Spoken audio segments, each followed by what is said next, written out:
Hello, everyone. My name is Devin Rue. I'm a professional fantasy cartographer and illustrator in the tabletop RPG industry, as well as your host for the Quip and Quill podcast.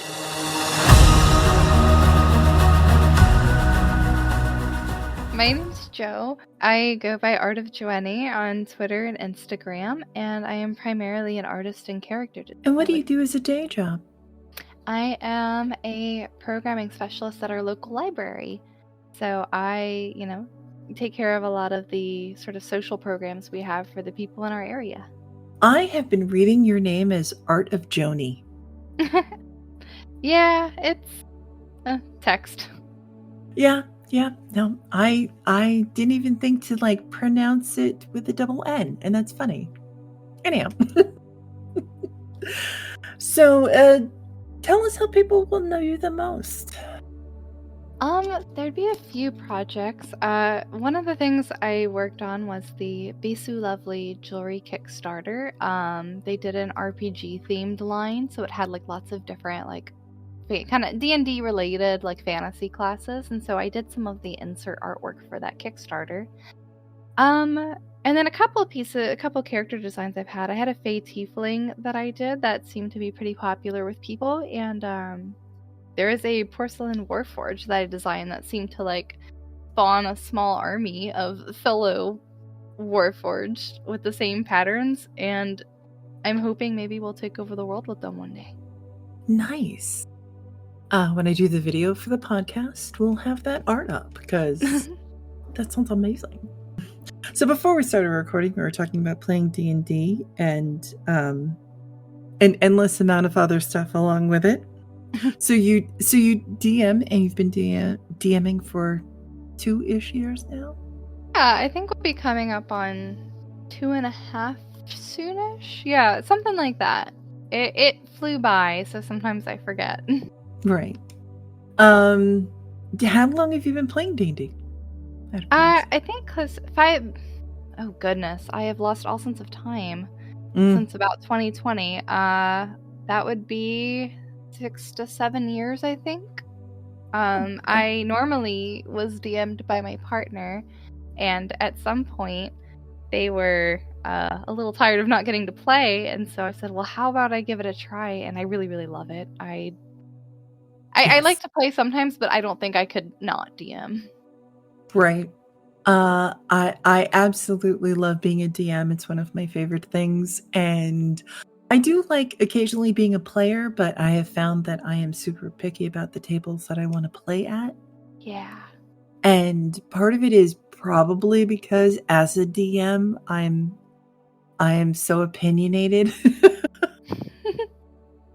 But also because I have such a fantastic group that it's hard for me to, one, I try not to compare anybody, but we're so relaxed and know each other and just sort of sync really well that when I go to another table, it just doesn't ever feel as nice and comfy.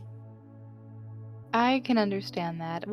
Honestly, one of the best decisions I ever made as a DM was inviting the people I invited to my table. We have a really, really great group. We're good friends out of game, and in game, everyone's, very cooperative, collaborative, and just intensely creative. I mean, I'm always so impressed with them, and I don't think I would feel the same way about DMing if they were not the group that they are. Yeah, I think it's really important for any table to be friends outside of the game. I've talked a couple of times on here about how having been on a couple of games where I'm streaming with a bunch of other people and I don't really know them and I'm not really friends with them, how badly it's gone for me. And I'm I'm sure the game was fine or the entertainment part of it, but for me personally, I was like, well, this sucks. Yeah, it seems kind of tough to have sort of a coworker relationship with people, because I think when it comes to tabletop games, you're telling sometimes very emotional or intimate or otherwise important stories, and so I guess it seems kind of strange that if you're not friends already, you'll probably become friends just because of the level of bonding that can take place. And I mean, everyone plays their games and runs their tables differently, but that's my preference anyway. So I'm very grateful for the people I have. Exactly. Like for me, I think a lot of it is, I always see them now as actors and not really players anymore. Because, I mean, it's true, though. If you are at a table with a bunch of people that you aren't really friends with and you're playing the game, then you are acting. That's entirely, like, that makes a lot of sense, actually. I've never done, like, any kind of streamed games or anything like that, so I've always just had my personal tables. Right. No, I tried it for a little bit and then was like, this is so not for me. Like, nobody talked to anybody out of game. And I'm like, this is just, how am I supposed to know? You know what? I'm good, thanks. Where do the memes go? Where do the unhinged campaign memes go? I swear the amount of like hours I spent animating one of our characters because there was a scene with some giant crabs and they were carrying things and running away, so she naturally decided maybe I should sit on the crab and see what happens, and it decided to carry her and run away.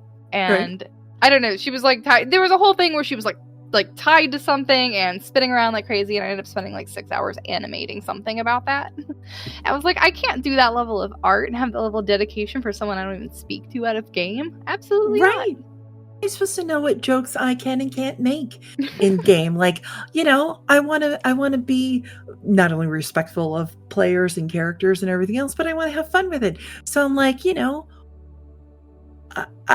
I don't know anything about you. I literally can't talk beyond the 5 minutes our characters have talked to each other. Like, this is just not, I don't even know where to begin.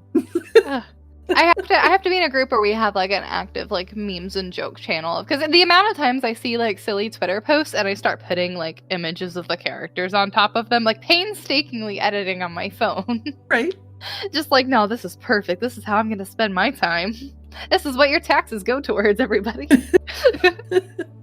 Oh yeah, we spend way too much time talking about what our characters would do in particular situations in other people's D&D games. Like, so obviously we watch Critical Role, and it is hilarious how many times we answer what our characters will do. We've rolled whenever one of the cast members roll in Critical Role in particular situations, because we were just like, yep, this would be us. Let's roll, see what we would get. I'm sure it goes well for everybody all the time. Very good rolls. No, they're very bad at it. How's your dice luck? I have amazing dice luck. Oh, me too. Thank goodness. Everyone I know has terrible dice luck. No, I have amazing dice luck, and especially when it comes to, for whatever reason, when I first make a character, I will always roll really well. All my stats are just like great. Oh, that's awesome. Yeah. My I do all right on stats. Where I really shine is those D8s and D10s for HP. I roll such good HP. There was no point in me taking the average. Like, it happens. I'll roll in front of people. I'll do it whenever. I'll roll for other people's HP. But whenever it's someone's health pool, like, I don't know. I've got the magic touch. Perfect. Yeah. No, mine is always with combat. I roll, which I guess my players don't like, but I roll really good for damage. And, oh man, damage is a scary one when you're DM. I have 2 dice. One was, and it was they were actually from an old game of mine where I had my my Archfey Warlock Venetia and her patron. So I had some custom dice made. And I have a d20 for each one, and depending on how mean I'm feeling, one of the dice is really nice and rolls low, and one of the dice, the Archfey dice, rolls very, very high. And so sometimes they'll see me in the middle of a game, like if an encounter's going easily, I'll take my little rainbow dice out, and I'll take the really scary looking one, and I'm like, all right, it's time. We're leveling up a little bit. I'm threatening you with my dice. Right. Yeah, no, although I always want my players to just absolutely enjoy the story, they do yell at me if I ever am nice about it. They're like, no. You can roll the bad dice. It's fine. are you sure? Because like I don't want to kill your character. They're like, no, it's a challenge. All right. I've been a little gentle with them just because I am at heart I am an optimizer. I know. I know, I'm recovering. But but whenever I'm a DM, my combats always skew a little harder maybe than they need to be. So I kind of start off running them a little gently and see where they're at and then kind of ramp it up. Anyway, we finally lost our bard. Oh. Right in ICAF. R.I.P. We got pour one out. Pour one out for the homie. Yeah. Well, yeah, my players aren't afraid to lose a character. At all. Like we have funerals, we have traumatic death scenes, like so what happens when you play with a bunch of theater kids? They're like, yeah, okay, that's fine. Really? Sometimes you gotta live for the drama. Right. Oh yeah. Absolutely. We've had a few characters that have sacrificed themselves for the better of the group. Oh, that's so nice. I love stuff like that. Actually, one of the mechanics I built in, because I generally play raw, but I do have some house rules, and one of them is that you can spend your death saving throws to take some like kind of final, a final stand, kind of like a last stand sort of action to like help out your teammates. But you run the risk of like spending that, and like you can even instantly die if you roll poorly enough on it, and like use that roll. And it's made for a couple dramatic scenes. Oh yeah, we have so we call them karma dice or karma points, excuse me. And if my players do something particularly interesting, cool, or outside of the box, they earn karma points. If they do something particularly outside of their character would normally do, out of something really out of pocket, something particularly wrong, because I don't want to say evil, because if they're good and they do something evil, that's obviously going to remove karma points. But also if they're evil and they do something good, that also removes karma points. Because stop being nicer. Right. Well, pretty much, because it's anything that you do that's just sort of odd for your character to do.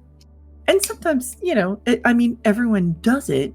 But it's kind of like where, they become aware that but these karma points, they can use to buy information.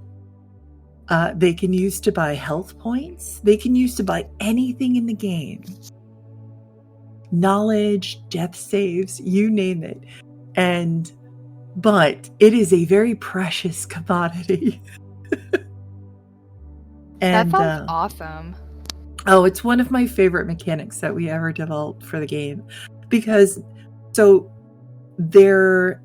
as a group, if somebody does something particularly fucking badass, they absolutely can petition me to give them karma points if I don't automatically do it.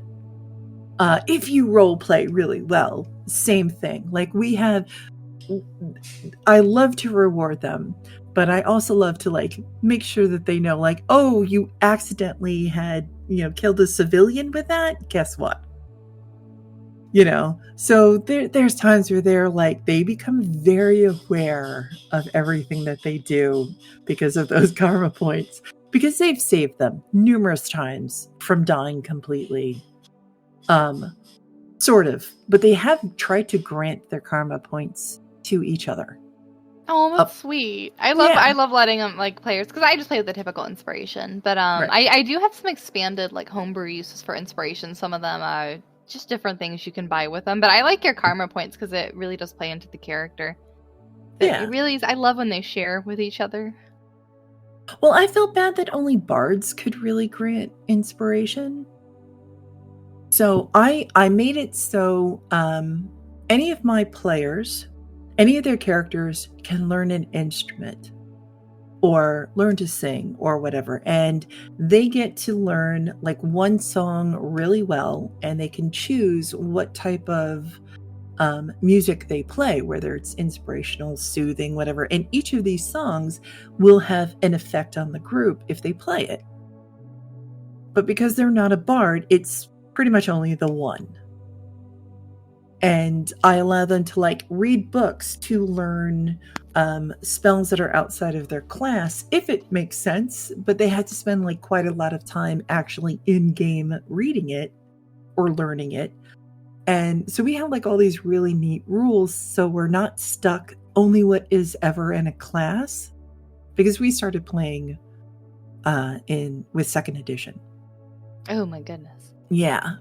So, which is why now we don't even play D&D anymore. We now play our system. And, but it evolved from the very, like, everything was always felt very like, oh, you can only do it if you're this, you can only do it if you're this class. And that seems silly because I'm not a bard and I can play an instrument. Like, why is it if I can cast magic, why can't I cast any spell then? Like, I just have to learn it, right? Yeah, I definitely see that. And I guess when I think of classes, I think of it more of like, this is what you're an expert at, this is what you excel at, this is what you lean into.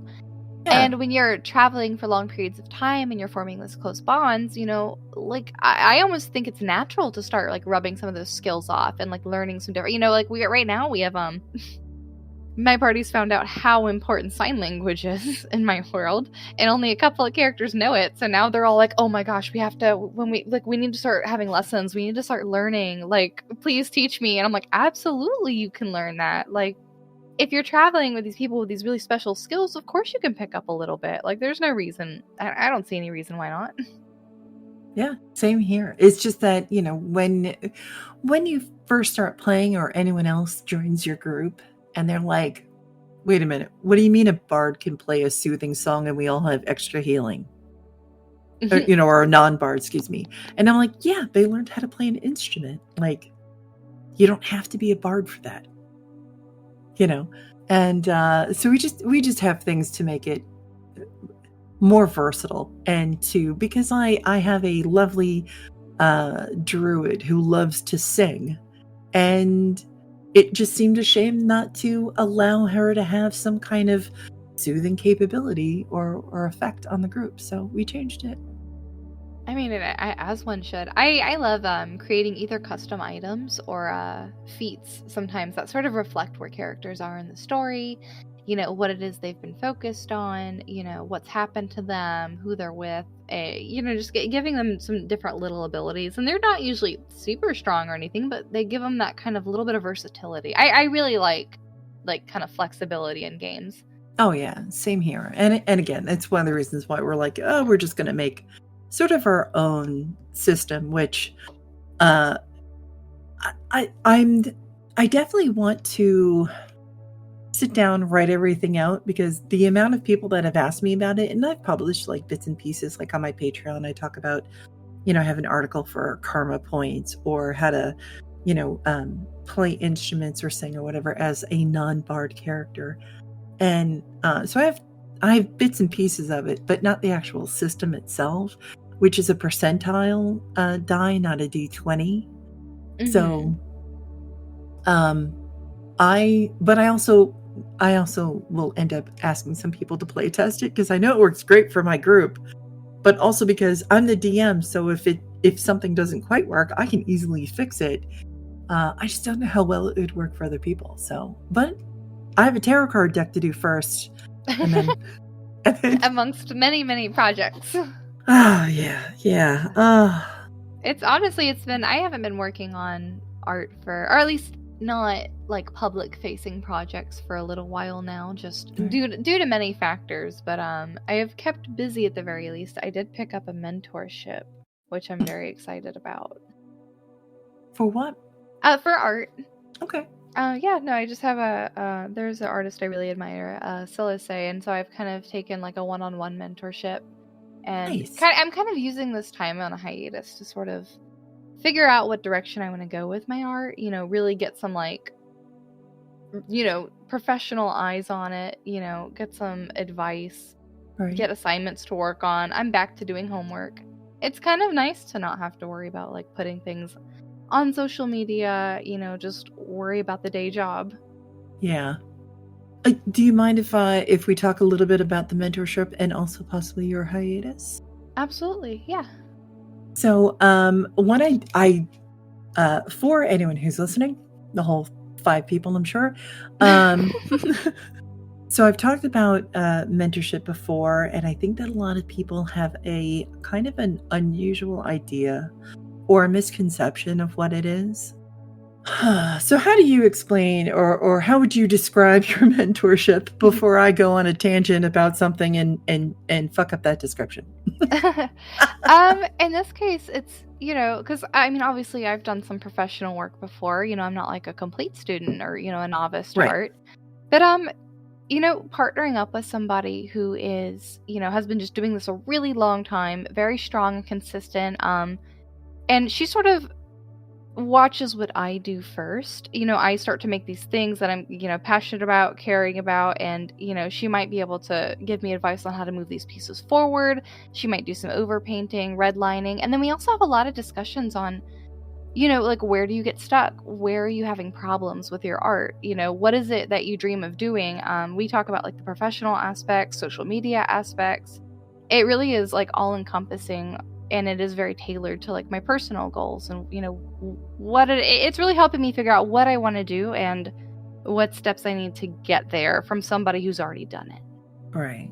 And how did you approach them to do mentorship? Is it something that they had talked about on socials or website, or where? How did you find out about it and then Yeah, start it? just her socials, just something she posted about, and I kind of on a whim was like, there's like limited spaces and stuff. Obviously, there's only so much time for Right. someone to be doing that, but yeah, I just started about 2 months ago, and it's been really helping me already. I'm seeing some great jumps, and I think combined with like taking a hiatus, I've been able to really delve into my personal work a lot more and start enjoying the process of making art again. Nice. Do you meet? How regularly do you meet or Just once a talk? month. Once a month right now, although we do have there is like a Discord channel involved where you can kind of like, like post what you're working on, and like she'll still like give advice, but we have like actual like calls that are personal that are once a month, that are like kind of bigger meetings where I get, what's the next part of this assignment? What are we working towards? What have you been struggling with? And then, in between that, there's still like places where I'll ask her advice on pieces or try to, get some movement forward if I might be stuck somewhere. Gotcha. That's actually really cool. I love the idea. I had a fantastic mentor when I started art, not cartography. Just want to specify that. When I first started doing art, many, many, many decades ago. And it was obviously the internet wasn't what it is now. So I would have absolutely killed to be able to have more of a connection on a regular basis than what we had. But it was a pretty amazing experience, and I think taught me the most about, not really about how to create art, but how I want to create art. Exactly. That's because, I mean, you can always sign up for classes and learn like how to do this thing from step 1 to step Z. Right. But it's nice to have somebody who's been there, who's done these things, be able to like look at what you're doing, listen to what you want, and sort of help you make a plan. Yes. So so why did you end up taking a hiatus? I think that, I mean, the most obvious answer is like generally the state of social media right now, and trying to advertise your things, trying to find projects you want to work on. Gosh, the amount of AI generated works that appear, obviously that's very stressful, and part of me wants to kind of blame that. But I think the problem started a lot earlier. When I started doing art professionally, I threw myself into it because it was the start of the pandemic and I had Mhm. lost my job. And I am a high risk, like person. So I started doing art for money, and I honestly probably wasn't ready for it. Um, I hadn't quite figured out what I wanted to do. I was good at social media from my years of marketing. So I got good at marketing myself, and I was taking commissions and I was working on some of these projects, and I at some point I kind of lost myself in it all. I was more worried about like, how is this piece doing with the algorithm? And, am I going to be able to work on, am I going to be able to work on this? Am I going to be able to get this done in time? What about these? And I just it was like worrying about everything, but am I enjoying this? Do I love doing this? Am I making things that I'm proud of? Right. And it got more and more stressful until I decided I just need to take a break entirely. And once like this sort of AI generated proliferation happened, I just kind of was like, you know what? It's time to sit back, let this all pan out how it's going to, and just work on things for myself for once. Right. Was it just as scary leaving that as it was your day job from before the pandemic? It was almost a relief. Like part of me was a little bit scared because I have certain like health issues that I have going on, and I'm autistic, so it is difficult to work a 9 to 5 for me, and I was really scared to have to adjust to that. That was really what frightened me the most. But leaving art itself, like professionally for the time being, really was relieving. Yes. I sort of pigeonholed myself into doing things that I didn't necessarily want to do. Right. My true love lies with character design and creation. I am very passionate about that, and I was very rarely doing that at that point, because every time I want to do a project I want to do that's personal, I have work that's making me money, I have work that's keeping me afloat, and I couldn't prioritize the things I loved anymore. So I was kind of relieved to find something else. And my current job is very flexible and allows for a lot of creativity that I didn't expect. So it's kind of helped ease the transition. Right. So, I mean, because it's such a real thing. When we talk about being an artist and the work that we do and getting paid for it and becoming a professional, I don't think the majority of people realize how much of what our day-to-day work is that it isn't really our work. It's someone else's concepts, it's someone else's ideas, it's someone else's whatever. And we're just essentially drawing someone else's thoughts on something. And not that it isn't our work in that we, it's obviously in our style and we create it, but it's not quite the same. Yeah, and I feel that. Yeah. And I think it's terrifying when you start doing it professionally to try and stop to do your own projects or to do your own stuff. And I think our biggest fear is that we'll just lose any of the income we have or the fans that we have because, I became famous because I'm making Critical Role maps. Why would anyone want to see any other kind of map, or why would they want to see non-map art from me? Yeah. I almost had the opposite experience where the things that the couple pieces of mine that have kind of gone a little bit viral or got particularly popular, those were pieces that I put a lot of love into. They were all personal. They were just concepts that really gripped me, and honestly, they weren't even technically executed like all that well. I mean, it was a couple years ago. I was still learning. Right. But I think that people could see like the intention behind it. I think people could see the creativity that was putting out there. And I think that's what kind of drew some of that attention my way. But the more I picked up work from other people, the less I could do that sort of thing that I think gave my art a little magic in the first place. And I got myself kind of put in that circle. And so it did kind of become that, like, do I want to do art professionally or do I want to do art that I love? And I don't think it's impossible for me to get back to doing it and have both of those things, but I think it's going to take time. Oh, yeah. Yeah, I think, so I've been a professional artist since I've been about 17 is when I first started selling.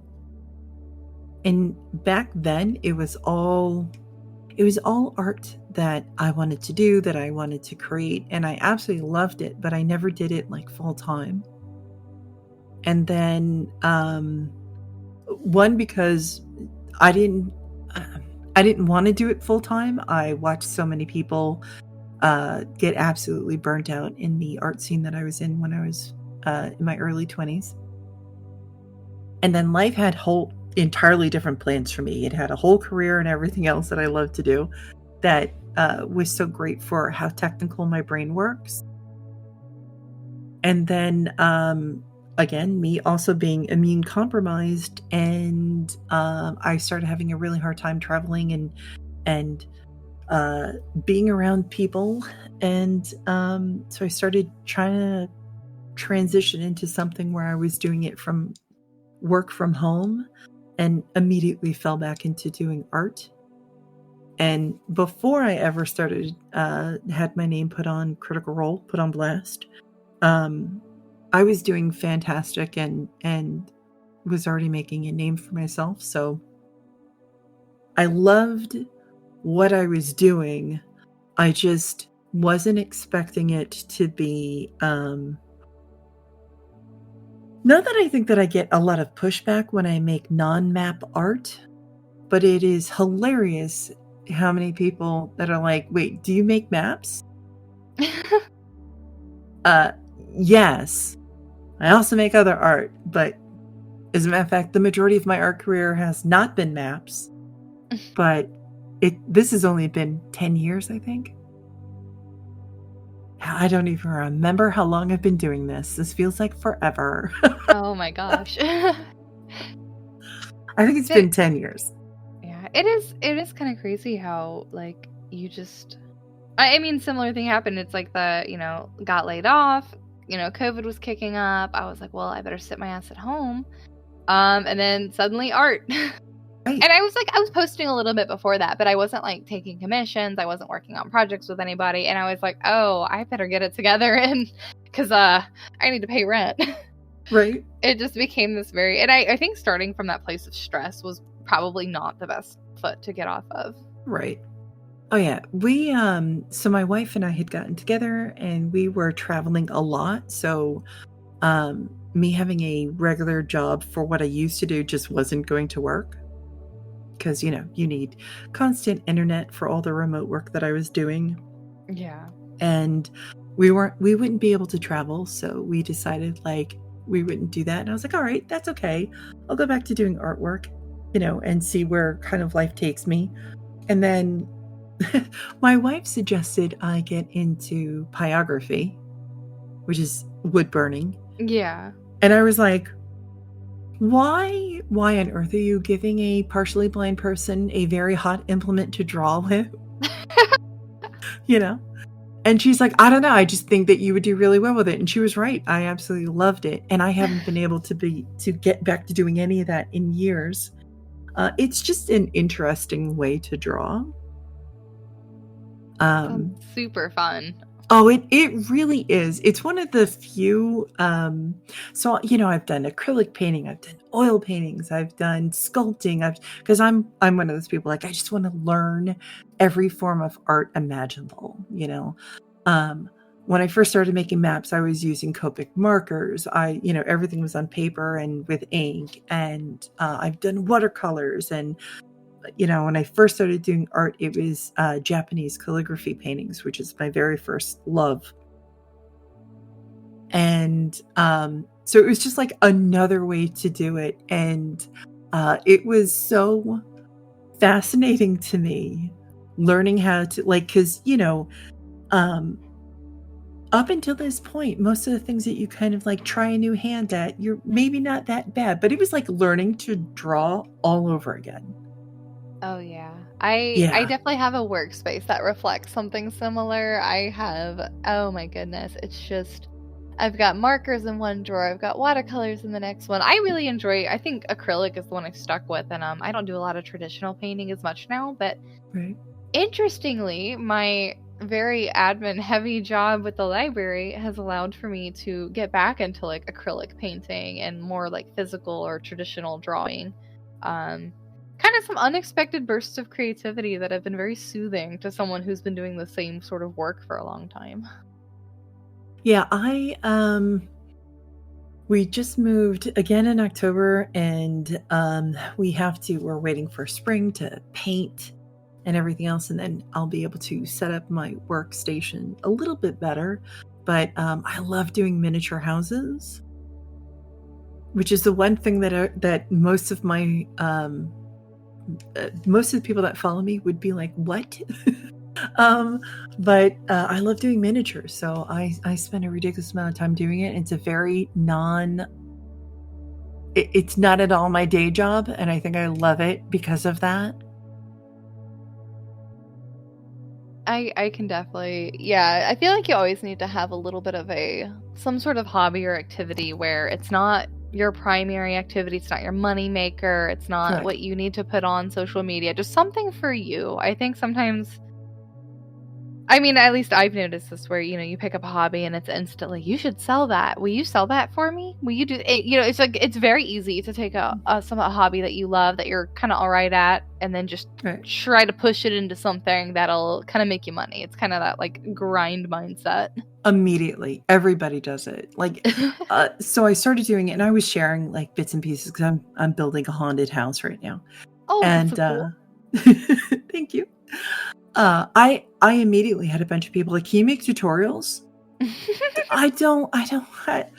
No, I can't. No, I mean, I'm good. I can, but I'm not gonna. I think it's one of those things I'm learning. The more time I've spent, like, it really feels like sometimes your life just bleeds into like the internet and vice versa. Like it's kind of become a part of me in an unhealthy way, and so it's been really nice to just remember some things can be for me. Some things are just mine, and I think it's important to have things that are just yours, things that you can be proud of. You don't have anybody like breathing down your neck in comments, criticizing you, telling you should do this or that, or sell me this or make me that. It's just all belongs to you. And I think there's something a little bit healing about kind of trying to get back to that. Oh yeah, no, I agree.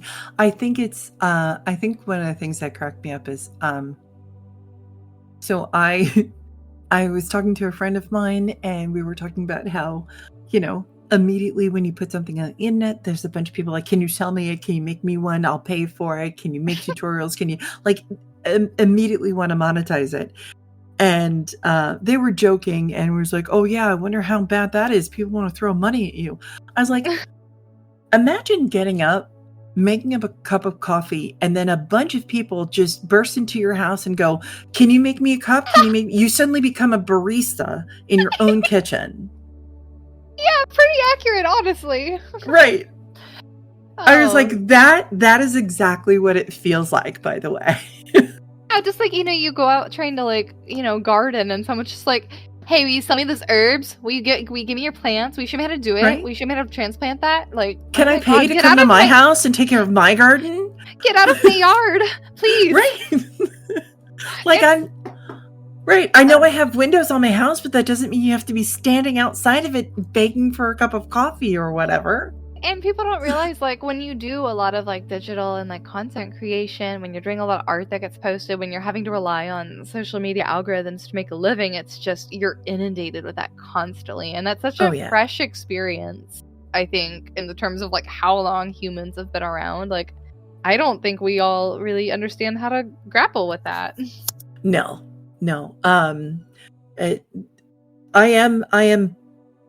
I was an artist before the internet is anything remotely what it is now.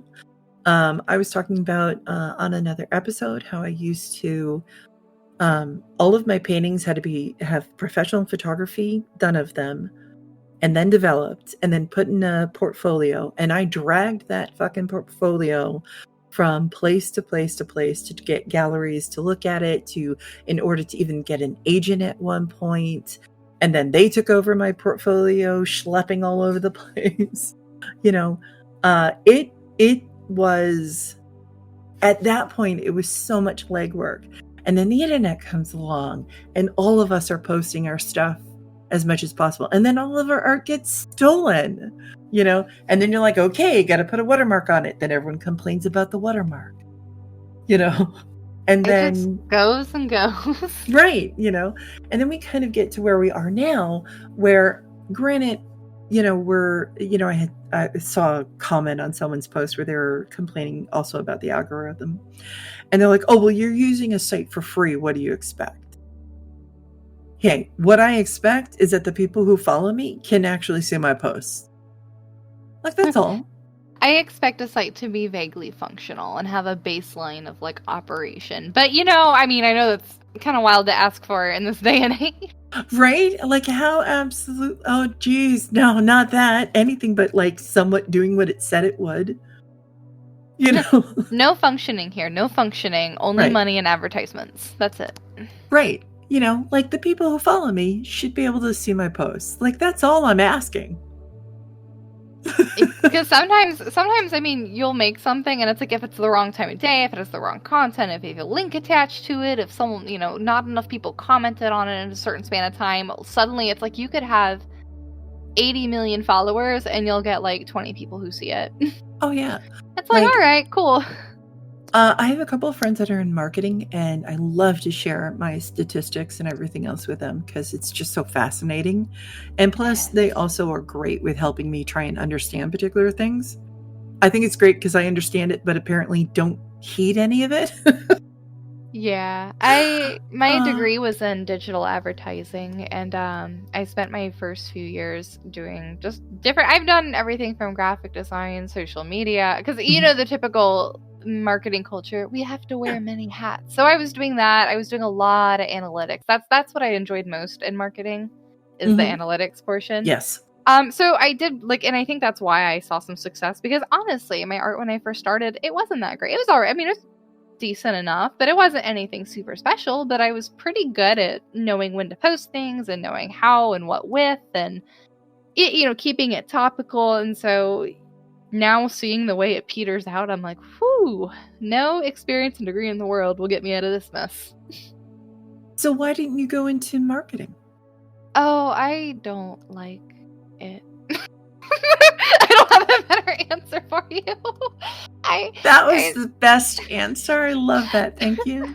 I think part of it was I was working for companies that I didn't give a single shit about what they did. It would be like financial tech and medical, whatever, security software or what. I'm just throwing out random words at this point, but that's what it all sounded like to me. I didn't really enjoy a lot of that like go-getter office culture. It was too fast-paced for me.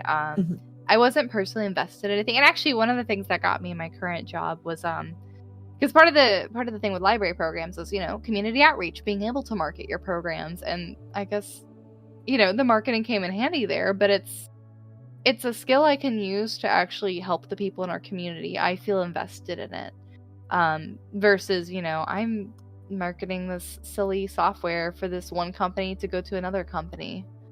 So I'm just not a fan of. I haven't enjoyed my previous jobs. Have you ever thought of helping marketing for other artists? I have. I think I guess it depends. Because there's a lot of different things. I like doing sort of like analytics for like larger, like, doesn't have to be like companies, but just like more like kind of group stuff or things where there's like a lot of posting happening. Right. Like, I think I might be happier if it, some kind of like,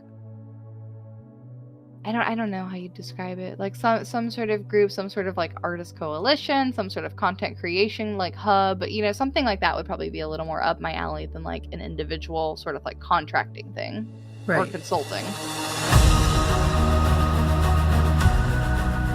So the funny thing is that when I first started doing this, there was a debate on what Craig is. Is he a bear? Is he a mouse? Somebody was like, he's a beaver. I was like, he doesn't have big buck teeth. What the fuck are you talking about? He's a bear. I think he's a bear. Maybe he's like a little bear. I don't know what the bear brands are, the species. A brown bear? A brown, yes, indeed. He is indeed a brown bear. He is indeed, yeah. I'm a very talented animal scientist, if you can't tell. I'm very good. Absolutely. You're the next Steve Irwin. No, I do actually really do love like the sciences and stuff, but I'm much more of that's part of the world building I love doing is I'm very into natural sciences, and when I do eventually move, I want to go back to school and get into like geosciences. Because the amount I already do and put into my D&D campaign and even into my character designs gets a little over the top. But I'm not as well versed on the animals, unfortunately. I am such an earth science nerd. Like, we were making so many jokes when I started doing cartography for a living because I don't know how I didn't realize I should have been doing this forever. Like, Oh, so I first started, like, everyone else, when I first started playing D&D, I was like 14 years old. And, when I started drawing my first maps, when I became a DM, still never occurred to me that I should, I don't know, sell anything. But also because, like, it's such a do-it-yourself kind of, community that I don't know, wasn't thinking about it. But I am such a huge earth science nerd. I love learning about how our planet works, about how other planets work. I absolutely follow, like, my socials feeds is just absolutely hilarious. uh, Tons of stars and science and space, and the newest thing from CERN, or hydro I colliders. love that. Oh, I swear, whenever I mean, either at work or if I'm drawing, like in the background, I like lately it's been I've been very obsessed with the Rygar from Spelljammer, and designing like their planet and like how it works and all of that, and just for fun, for no real reason. It's not going to be relevant, but right. but all these It things. doesn't matter. So it's been like all like the deep sea cephalopods and like all the different behaviors of squids, and then it's been like like tectonic plates, and then it's been what kind of different things can magma form underwater, and like just all sorts of things, like coral reef like ecosystems. And then of course I love anything to do with like the aurora borealis. I love strange weather phenomena. It just Yep. they all feature in my world. They'll feature in my characters. Like their powers will be based off of it. Like I don't know. I love everything about natural and earth sciences. Yes. Same here. When I do, so I now do consulting, and I help people with their maps and, like what to fill in. And immediately the first thing I do is like, oh, these are your features on your map. This is what would occur around it. This is the kind of weather that it would have. These are the cultures that would most likely, accumulate there, or not, for that matter, what wouldn't have survived. Like, I just go on a whole tangent that they probably weren't asking for. The details are so good. It's what make it come to life. Right. I know a lot in and you mentioned kind of having a more technical brain too, and that's something I've always felt has been very important to like creativity and the things that I design. It's not just like what looks good, what the aesthetic is. It's, does it make sense to me? Like what sort of, like, I don't know. I mean, whether it's like sciences or whether it's like certain creature, like what am I applying to this character? What am I applying to this world? How does that information coalesce together to make something that makes sense and feels alive? And that's what makes me happy. It makes my brain like really tickles my brain, just to see it all come together. Oh yeah, same. And it's one of the reasons why, like, people ask me with so I made it when I first started doing maps, and everyone's like, can you make tutorials? And I was like, I'm the worst person for this. Like, I'm a horrible teacher. I make assumptions that stuff that apparently you don't, or whatever. And so the first cartography course that I made was mostly about just like me drawing, because I thought that's what everyone was asking me for, and none of the nerdiness that I usually apply to my maps. Like, I don't know, I thought that they wanted drawing lessons. So, but then when you miss on that stuff, it's like the things that make your map so like vibrant and it makes them yours. It's kind of like, of course, people can, it's like, what's the secret sauce? How do you do it? And I think part of it is just like having a passion for certain things and working them into the things you're creating. Yeah. Sorry, go ahead. I was going to say, I think for me, what makes my maps stand out is the fact that I have a lot of art experience, and I like making them pretty, but I apply science to them. That's exactly it. That's what I love doing. Yeah.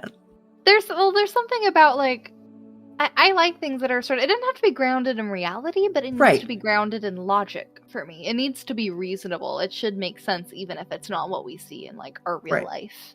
So like, okay, a great example of this is, I'll have people that come to me like, oh, why would you want realism, blah, blah, blah. I have a world with floating islands. I'm not looking for realism as in it's this planet. What I'm looking for is that all of your world follows the same physics throughout. Yes.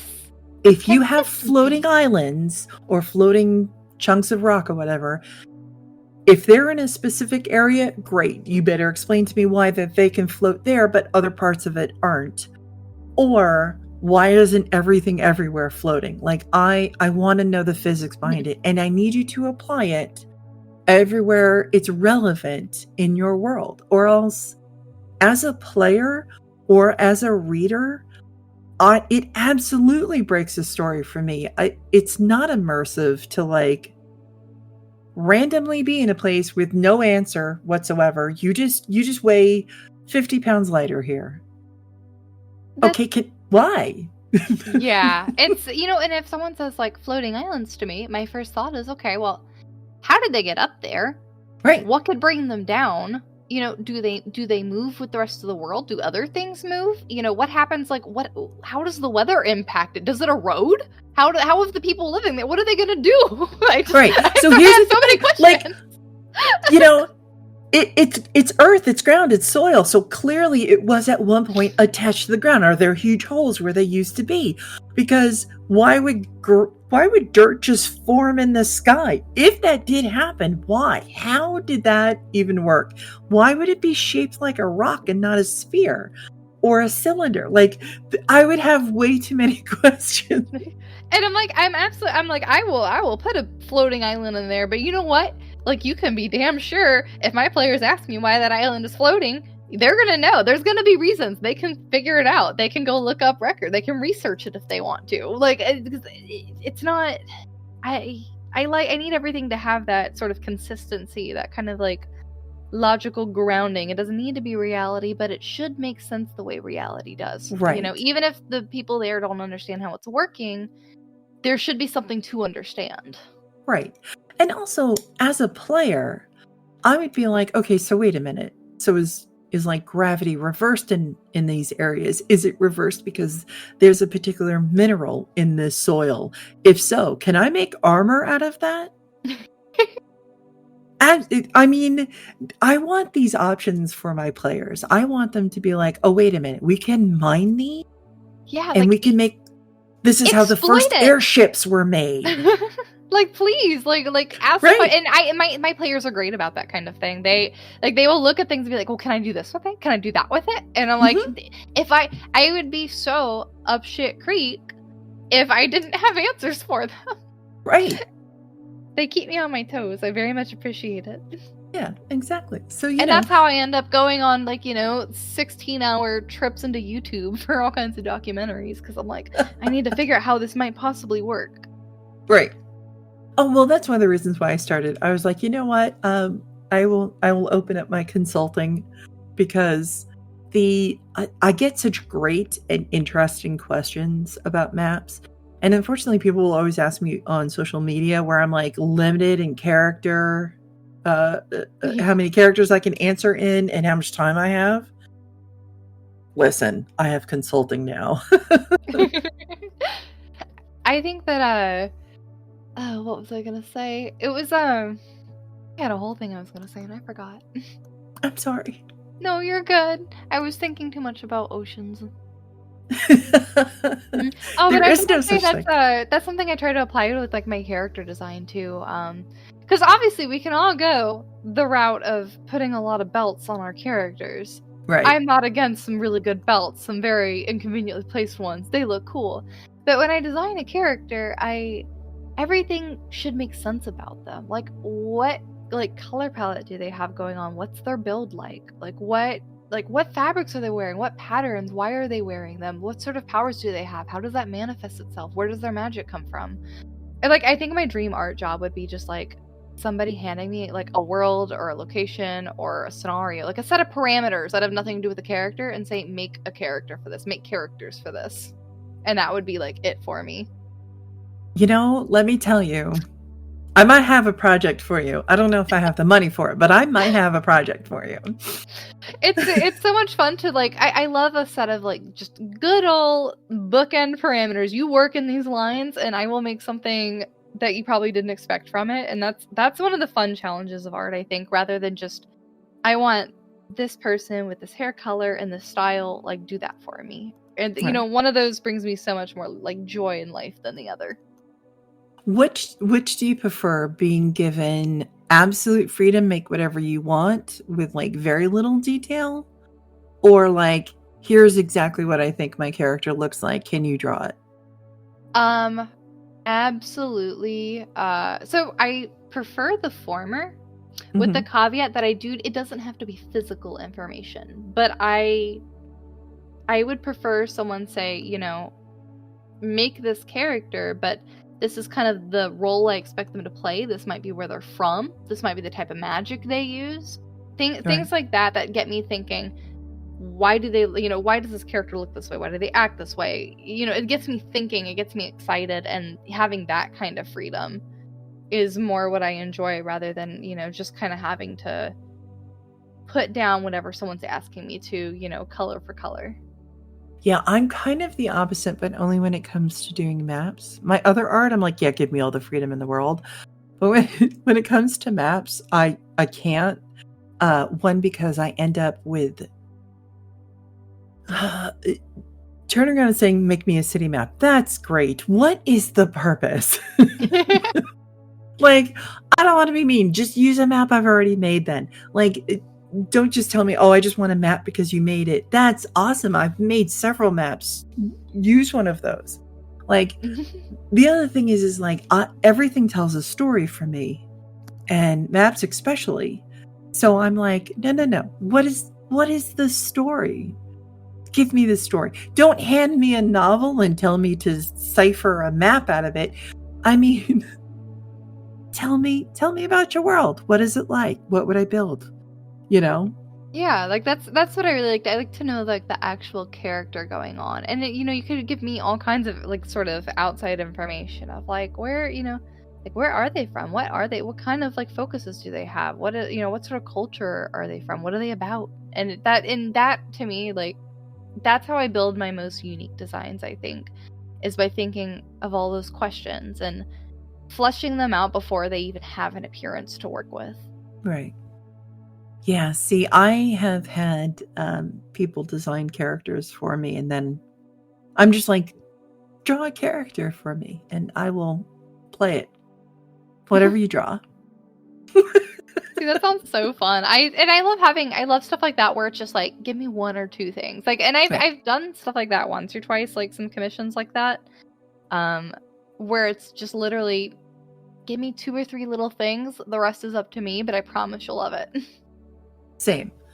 You know, the only surprise goodie box, goodie bag. Right?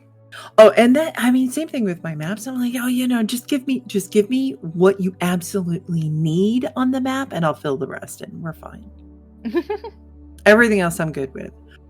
There's a couple of things I try to ask, but I realize with some people, this isn't going to work. You know, like, where's the equator on this? You know, if it's a continent map, I mean a world map, I kind of need to know. I need some details. I'm not much of a map drawer, but I really just said, as an artist, I really just said drawer. Okay, well, yeah, anyway, that was good. Goodbye. Thanks for chatting. I'm gonna go hide now forever. And that's the end of our episode. Everyone, thank you so much for being on the podcast with me. This Twitter account's been deleted by the user. But no, I was like creating that home planet for the Rygar. I'm like starting to sketch out like what the map would look like, and one day I'm gonna send it to you. It's just so I just want to be like, map expert, please look, I made a thing. I would love it. I'm not usually a locations kind of person, but now that I'm like making this little planet, I'm sitting there thinking of because one of the bases I'm using for it is like which planet was it? I think it was one of the Glisas that's tidally locked. Is it Glisa 581? Might have a hyphen after. Anyway, but it's you know, with the tidally locked with like the very drastic temperature differences, and like I realized looking at something like that, I was like, I start asking myself the same questions as like I do with characters, and I'm like, well, where do the people here live, and like why would, you know, like where is habitable for them? What's outside of that area for these kinds of people? Like what wildlife lives there? You know. And then I realized, I was like, that's where you get the joy of map making from. That must be it. Oh yeah, I write entire stories, even when I work on someone else's map, and I may not like know whatever their story is about. I just make up stuff the entire time, and it's one of the things that one helps me from being bored, because it is drawing the same tree after tree after tree after like The after a entire while. forest. Yes, yeah, an entire world of forests. But the other thing is that just because it does help me fill in like what would be on the map, and it lets me add like fun little things where I put things in all of my maps that I get the freedom to do that in. I add like little caves and little random X's. Well, they're not random to me. I know it's there, but but I draw in like little graveyards and tiny little huts, little camps. Like I make trails on it. Like there's so many little things that I end up adding, and I just tell myself this huge story while I'm drawing a map, and it alleviates any boredom I may ever have, and actually makes me enthusiastic about doing the project. Oh, that's really nice. Yeah. I love, like, because obviously you get like cities and water features and things. I love like little unusual features, like you said, little caves. Like one of my favorite weird little fascinations is the Bolton Shred. So naturally, I was like, why don't I just put that in Barovia? That'll be normal and good. And Right? because there's something so terrifying to me about the idea of like this like friendly looking river that just sharply drops off, like narrow, steep, you can't see down, and like we're not 100% sure where it's going. All the people have made valiant efforts with those little cameras. Right. And I think I turned it into a portal to the plane of water. The way it like dropped off super deeply. Right. And I was like, but like little things like that, I love putting into. I just don't do like the map parts are so overwhelming to me. It's so so much big stuff to think of. But I love putting like little natural features in like that of just like, even without the magic we're familiar with in fantasy worlds, like there's so many areas of mystery where we live now that it's silly to not draw inspiration from it. I mean, even things like those what are they called? Like the cross tides or the cross waves, where they make those like square, almost grid-like kind of sets of like dangerous currents, just because of where like the oceans meet up and stuff. Like things like that you just don't get to see often. No. Things like Catatumbo lightning. Like, why is it here? Like, what is it? Like, what features have made it? Would this like take place in my world? Do we make this magical somehow? I have one of my favorite things to do when I do work with other people on their maps is to give them real world examples of like whatever features they currently have on their map. Like I just got done talking with somebody who has a huge expanse of like essentially a desert landscape that reaches up to 120 degrees during the day. Whew. Yeah. And I was like, oh, okay, well, we have examples of that on our planet. So, and I, explained like, just so you know, like it is not the desolate place you think it is. There are plants and animals that do survive in this. And I started explaining like, we had, real world examples of it. And I will always end up with somebody like, why would you use real world examples? Because it helps fuel your ideas of what you can do. Exactly. And you can always extrapolate to it. I might take like a normal natural feature, like when I'm world building for my games, and then I'll, add some kind of extra planar like thing to it. But there's a real world like root behind it. There's something that makes sense. It keeps it grounded.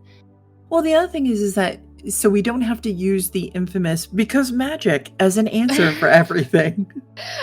Yeah, I don't know, it's just magic. But even whenever I like to if I put things off as like, oh, it's magic, I'm still sitting there like, okay, but why? What kind of magic? Where's it coming from? Who's casting it? Is it a natural feature? Is it is there a planar opening here? Is there some kind of rift? Is there some kind of leak? Like, what's happening? Right? Is there a miniature little mage down there just constantly casting it? Who knows? That's really how the floating islands work. There's just one mage sitting there just casting reverse gravity like over and over again, and that's one job. Sort of.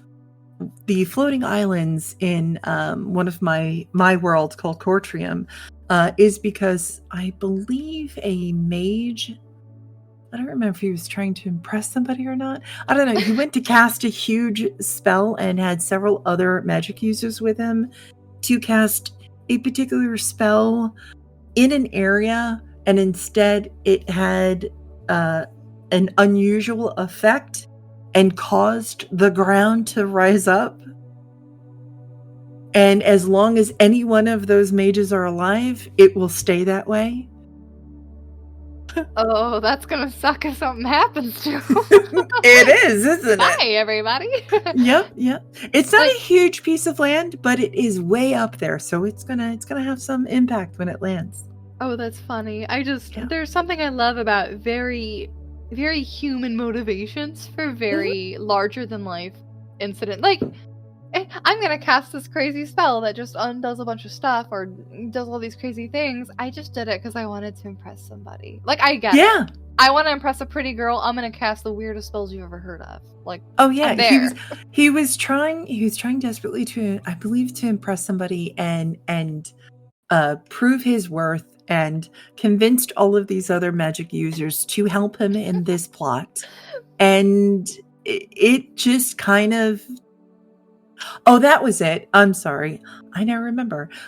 It was because the girl's father said, "You can marry my daughter when pigs fly." So, in an effort to, one, be very literal and also a sarcastic dick, he and several other mages convinced several other mages to go and cast a fly spell on the pigs because he was a pig farmer. And I don't remember why, but something went wrong, and instead the land flew, not the pigs. Are the pigs just like on the land? Yes. Like on the ground? Oh, goodness. You know it's not meant to be. Like, someone's horoscope did not go well for them. Right. Oh, well, funny. Technically, I do roll for even characters, and they did not roll well for their spell.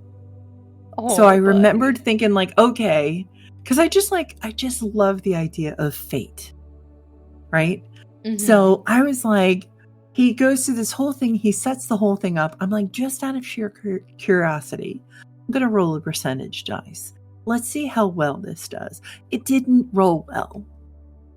It rolled so bad. I was like, well, I mean, okay, he still casts a spell. Right. It doesn't make any sense that all of them would fail, so something needs to happen. So the land started floating or flying, not the pigs.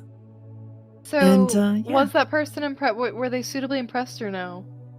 Well, the father was enraged, and the girl and the mage eloped. Oh, okay. Well, good for them. It worked. It worked out. Yeah. So I don't remember where we left that part of the story off, but I know that they eloped and they were gone. I believe we were talking about them going back to eventually taking over the farm, and the mage trying to figure out how to desperately bring it back to the ground without killing anybody. Oh, good luck. At that point, just leave it up there. You're fine. Yeah, but eventually it's going to come down because all of them are going to sometime die. It's time to make the world's longest rope ladder. Right? A world of magic, and that's my first thought. I'm so creative. You know what? They're just going to build stilts underneath it so that when it actually does come down, it'll just land on the stilts. Yeah, just make some animatronic legs that come all the way down, and you have the base of Howl's Moving Castle. It's just going to walk. It's going to walk into the ocean. Right. Well, I can tell you that he's afraid to cast spells. Yeah, okay, fair enough. Yeah, so he's trying to find a non-magical answer to this, or have someone else help him with it. So.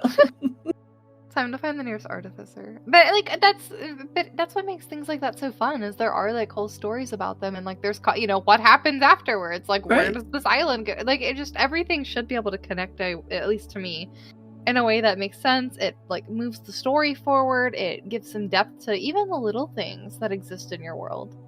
And I want everything to feel like rich and vibrant and alive. Like, whether it's I'm making a person, whether I'm writing part of a story. Gosh, some of the NPCs I have going on in our game have way too much backstory that'll probably never come up, but it still it's like icebergs, you just have like all that under the surface that helps like Right. keep the top part afloat. See, and that's one of the reasons why. So, my wife is very big on trying to get me to get back into writing. She loves what I write, and so do numerous friends. And I really want to build. I want to build one of my worlds on Legend Keeper, because I have so many characters with like amazingly intertwined backstories, and I love to show the ripple effect of what one character's actions have on everybody else around them, or much further away, because people travel. But just to kind of show like how incredibly small a world is, and I so badly want to do this and just share it with the rest of the world. That would be, I would love to see that. I would love to read that. I love that ripple effect kind of thing. I mean, I can't give too many details because I know that my lovely players will probably listen to this, so I don't want to spoil anything. Oh yeah, no, I have. But some of the nothing. some of the biggest characters are like NPCs I have. Like, there's certain actions the players have taken, or certain things those NPCs have taken that just keep echoing, and like it's impacting them in ways they don't even realize right now. Mm-hmm. Like, there's gonna be the point where everything kind of comes together, like it all coalesces, and it's like, oh shit, this has been something going on for a long time. Oh, it runs way deeper than we thought. Because my players do listen, I can actually talk about something they know about. Because we've been playing in the same world. They just play different characters in the world in different areas. And they will see the exploits of their previous campaigns, good, bad, or not. Oh, I love that. And one of the most interesting parts that they came across was they, on the other side of the world entirely, we had started a new campaign, and they were looking to essentially take out an organization. And as they were, diving into the information and trying to figure out who the head of the organization is, they found out that one of the top people was somebody who essentially became a head of that organization specifically to see if they could extract revenge on one of their previous characters. Because that character, in an effort to kill the bad guy of that campaign, a lot of innocent people were hurt, including that character's, I forget which relative. And it was like, what? And I didn't even do it intentionally. The organization was originally built for the previous campaign where this all happened. But I just thought it was really interesting. Like, well, of course, all these people are now dead, and they are blaming the quote unquote heroes. Right. So they unknowingly made their own enemies. So when we went into the next campaign and we're in a different area where this organization had already started from the previous campaign, I let my players go in whatever direction they want. And for some reason they were like, we want to know who these people are. We're going to investigate them. And I was like, okay, this is going to be funny. So they almost died. They were like, wait, what? And out of character immediately, all of them. Like, wait a minute. And they genuinely think like I'm the one tying it all together. I was like, no, you're doing it. This is all you guys. Right. I love consequences. Yes. Oh yeah. Now they're in the find out portion. Oh yeah. They felt so guilty that they tried so hard to bring the person back to the good side, so to speak. And I was like, you killed I'm pretty sure their parents, because that's the most dangerous occupation you can have in a fantasy world. I actually think that it was their family. I don't know if I specified what ones, but man, like, you're not bringing them back after that. Right. Yeah. No. Good luck. That's one of the reasons why they're like, yeah, right now we're going to have a non-combat campaign portion, because It's just a little much sometimes. Right. Well, they've again, like I said, we work with karma points, and they started losing karma points badly not too long ago because it was, you're playing D&D, you're just having fun, you're being goofy, you don't think about it, and they decided that they're going to go into a particular place and not actually ask any questions, and thought that they were taking out some bad guys. Oh my goodness. And they I left. loved turning that over. That was when we first started in Barovia. And my players have never been like murder hobos, like, or they've never been like particularly aggressive or trying to like mess with the world too much. Right. But they were a little gung ho, and they met an NPC who definitely is a scammer, just selling random items and saying that they're magic. She had some magic items also, but she's definitely a seedy person. Right. And they were trying to get something from her, I don't remember, but they were discussing whether they should attack her. Mm-hmm. And I had a feeling that they might. And so it's like 50-50 if an NPC is just some poor innocent commoner or like some kind of like retired adventurer, or in this case, a hag. Right. A very powerful one. And I forgot. Someone must have seen the look on my face when they said that, because I was like, no, but I was thinking in my head, do it. Go, please. Test me. Test me right now. And right. You will see what. And of course, once they sort of saw her transform, once they ended up making an ally out of her, they didn't push her. Yes.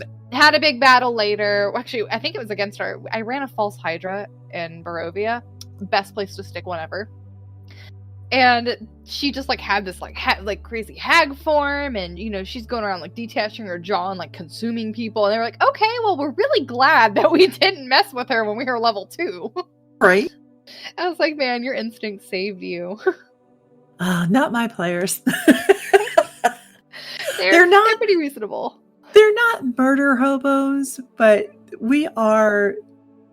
When you're playing and you get really into, role playing and being your character, and then every once in a while you just get slapstick. You just get so slap happy.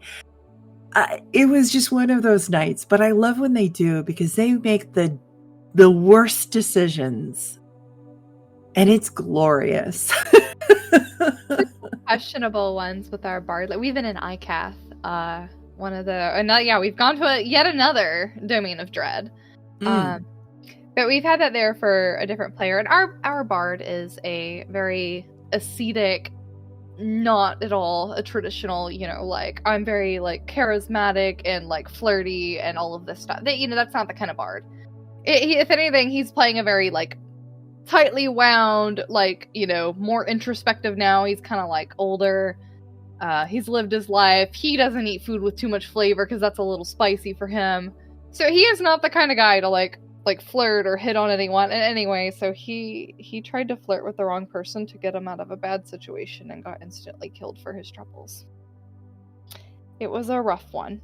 It was like, with the history of the NPC that they were facing, the Empress there, like, there is a lot of history that he ignored there, and why she might not appreciate men trying to flirt with her. It just went terribly. It went I was like, no, don't do it. Don't do it. Our barbarian is our flirty, like, really bad, but in the best way possible. It's hilarious to me. Oh, we have a Fae ASMR, and she is, beautiful and flirty and sweet-natured. And I keep killing her love interest, and I feel so bad about it. I don't mean to, but usually a lot of those NPCs kind of have a mark on whether they're going to die or not. And the people she flirts with, it's just every single time. She cannot get one successful date with anybody. Yeah, no, our muscle mommy is, our barbarian is a total muscle mommy, and absolutely, well, one, just pretty much flirts with everybody, but in a very suave way. There's a lot of charisma there. But also very non-committal. So we make the jokes that nobody knows how she likes her eggs in the morning. Oh. So, yeah. So, prepared by herself. Yeah, pretty much, and it's great because, well, now she's currently there's some seriousness going on with another character that she wasn't expecting. So we're just watching her have a complete meltdown every once in a while of like, I don't know how to words. Oh my goodness. It's great. Our party has first of all, some of the most like naive and slightly dorky, just most virgin energy energy you can get from a character. Like they're just like innocent little sweethearts. And then like, we've got two widowers who are just not ready for love again. And God, the even moments they've tried to open themselves to that, I've accidentally punished them for it. So my bad, everybody. It's just our party is so unlucky in love, and I feel really bad about that. And when they go to the Feywild, I'm just like, I'm gonna have to run like a dating sim one shot because I just keep killing their love interests. Oh, I'm so sorry. Are you though? A little bit. I just want to give them something, but it's always like it's the NPCs I don't. There's some NPCs I put up, and I'm like, oh, maybe they'll hit it off. No, they go for like a villain in disguise, and I'm like, no, please stop. Oh, see now I know my players, right? Why? See, that's just it. Like I if I take my players to Barovia, I know that they fall in love with Strahd. I don't question it. I know if I want any of I know exactly what type of NPC to put in front of any single one of my players to instantly make them try and flirt with them. No matter the character, how quiet or shy or whatever they are, I know what to put in front of them, and they all hate me for it, but love me at the same time. Oh man, I've gotten a little better at putting more like tailored NPCs out there because man, I felt we had Lady Strahd in disguise and just instantly hits it off with one of the characters, and I was like, no. You're not supposed to like the villain. Yes, you are. I was like, okay, no, to be fair, I did put like a nice pretty lady in front of the character, and they didn't know that was an evil lady. So, that's on me. But I was just like, in my head, I was like, no, guys, come on. You just got to Barovia. Why are you trying to get a date? Right. I mean, I don't blame them. If I want to, I make my players absolutely question everybody that comes in front of. Anybody could be a villain. Like anybody could be a villain. I have put people in front of them that genuinely they were both shocked and like horrified to find out that they were the villain. Like they invited of one of our main villains from a previous campaign, invited them into the house, part of the group, told them everything, all of their plans. Like the full on just, hey, let's accept this complete stranger. And it's because I know my players really well, and I know exactly. Well, now they're far better at it, but they used to like absolutely fall for the same type of character, and I was like, yeah, there's just this, this other adventurer. They're so lighthearted, and all you have to like, just this goofy little person hanging out. Like in no way whatsoever is it an act. Oh no. No, they're genuinely that naive and going to ask a bunch of questions about your plot and ask to join your group and, completely infiltrate you guys. No. I mean, they have our party has there's actually a couple characters that they have repeated run-ins with who I think they're not going to be pleased with how that relationship ends. And that's all I'll say on the matter. Right. But there's some unexpected ones I'm very excited to reveal, especially because one of the things I like doing is when you have some sort of antagonist or villain. Like, I mean, generally people aren't doing just like evil for evil's sake. There's reasons for it. And a lot of times they have reasons that if they're charismatic enough and if they know what's, kind of going on and who they're talking to, they make their cause sound really, really reasonable. Oh, yeah. And it's, like, it's not one of the points I like making sometimes in my storytelling is how easy it is to fall into dangerous lines of thinking just because you get along with somebody or they make some good points, and like, you know, the kind of like pretty friendly face that, you know, evil can wear sometimes. Right. That's a trope that follows me from campaign to campaign.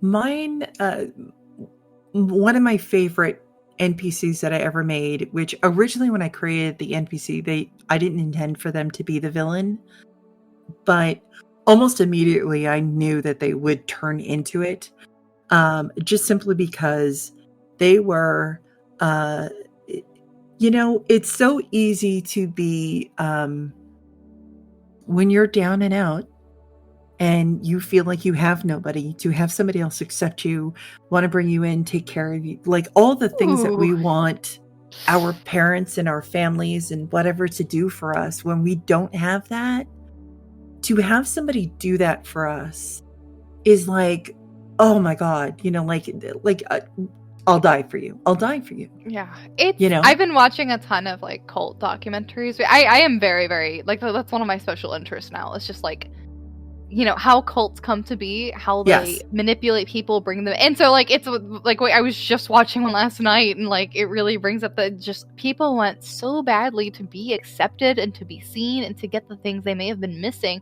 that they'll make themselves vulnerable to things that just fly in the face of all reason. Right. And it's, you know, it's hard to blame someone because in the wrong circumstances, that could be you too. And that's a point I like to impress. And sometimes I go the opposite way with some of those NPCs where it seems like someone that's going to be a major antagonist or villain. But like, if you get to know them and understand why they're doing something, like they might be doing some bad things. They might need to be doing some, you know, redeeming, but you can work with them, you know. If you can help them, they will lose that fire under them, sort of thing. You know, that's not the big bad you thought it was going to be. Like, that's a suffering human being, probably at the hands of somebody you trust. And here's the thing. Just because you're a hero in your story doesn't mean you're not a villain in someone else's. Exactly. I'm like vibrating, yes. Yeah. And that's one of the reasons why, you know, like I said, is my players met somebody who became a villain because of a hero that they played in a previous campaign, and was like, wait a minute, what do you mean? I was like, yeah, you killed their family. Why? They had nothing after you. Not only did you kill their family, you essentially decimated their town, their livelihood. They had nothing. And at a point where there was so much unrest in the area that another group came in and essentially was like, we'll feed all of, you know, the refugees and everything else. And they did the same thing. They recruited them to their cause, and their cause was to take out the heroes and, well, who the heroes worked for. I'm like, you all literally created the, you know, part of this organization. And I'm like, welcome to life. You are the villain of this person's story, and they're the hero of theirs. They think they're right. They think they're just in what they're doing. You wiped out an entire town. It really is, like, man, I love when stuff like that happens. The party I run the game for are pretty... They've definitely had some questionable incidences before, but they've also shown, like, a lot of, like, shocking kindness at times. So I'm really... When we get into our Feywild arc is going to be very, like, heavily political. Mm-hmm. So I'm very interested to see what they do, because they have been... I mean, for an adventuring party, have been very not destructive. And have been pretty careful with, like, you know, who they hurt, who they kill, like, what they're stopping. They've been... As far as those hero parties go, they've been pretty good about it. I mean, we had one NPC in Waterdeep who was just like, I put up a quest of sideboard, a little board of side quests, and one of them was just an old lady who was going to go on a date, and her name is Gladys, and she is a little infirm and needed some help, like, you know, getting some jewelry and some like you know, a dress that she had on order or something like that. And they like... And she kept giving them extra money because she kept forgetting what she was doing. So she would, like, give them some money to go. And then she's like, wait a second, I have to give you your money.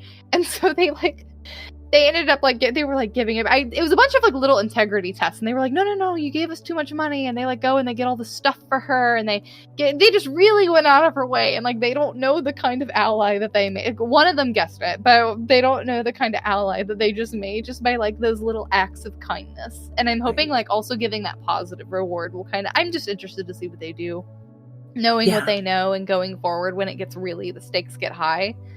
Oh. First off, I'm just going to say, I love that almost this entire episode has just been about D&D and the campaigns we run. So if anyone's listening for any like good advice on the industry right now, not the episode for you, but that's fine.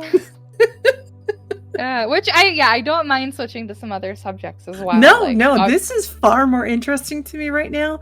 And it's okay to have something different every once in a while. Let's talk about world building and earth sciences and what we do with our characters. I mean, it's still the same, you know, we're offering inspiration. That's all that matters. Yeah, I'm really excited to do. I don't do many one shots. So I'm excited to do some of those because at the library I'm working at, I'm starting a D&D. Actually, that's how I got that job, is by like furiously ranting about tabletop games at the interviewers. Like, I don't think I talked about much else at all. Like, I really don't think I did. And they were and they were like, "We'll take a couple days to get back to you." And I was like, "Oh fuck, I ruined it." Right? And then they called me in like an hour or two later, like, "Okay, hey, you're hired. We're gonna get you started." And so my D&D programs are finally coming to fruition. And I'm very excited to be able to like run some like little kind of discrete one shots and get used to like that tighter pacing and kind of running for some new people. Nice. So it's nice to have an environment where I can say I'm getting paid to run D&D. Right? That's pretty awesome. I don't think I would ever want to not that I don't want to ever be a DM for other people. I love running games, but like I said, I have a system that I think, I don't know. I'm so nervous about ever wanting to put it out there because I realize just how tailored it is to my group that I don't know how to untailor it for the general public. Yeah. So we'll see how that works. But the other thing is because so much of the current tabletop culture is like so obsessed with like the D20. Yeah. And I've played so many games where we use far more other dice, but in my system, I tend to use almost entirely a percentile die. Mm-hmm. Just because but it's the same thing. Like if you think about it, if it's 1 to 20 or 1 to 100, it's the same. Just add a 0 to whatever number your D20 landed on. That's your percentage, you know? I love the D20 feel, like just the roundness of it. But I have played some games of Mage, which I really enjoyed, the Ascension, and I think I think most of the White Wolf games are D10 systems, but yeah, that's the only time I've really used those. Mainly. We use D100. Yeah, you get the hundreds. Yeah, I love to roll this way too much. But we also use a lot of just like online tables and everything else. So I'm not really rolling dice because that gets really loud. Especially I have a very large and very solid D100. Looks like a weird golf ball. I'll probably end up doing, if I'm running for strangers, like, I mean, it's going to be lower stakes, lower investment games, you know, like, and I'll probably start with 5e, but I really, really want to be able to try some like Wander Home or something like that, some other smaller games. Right.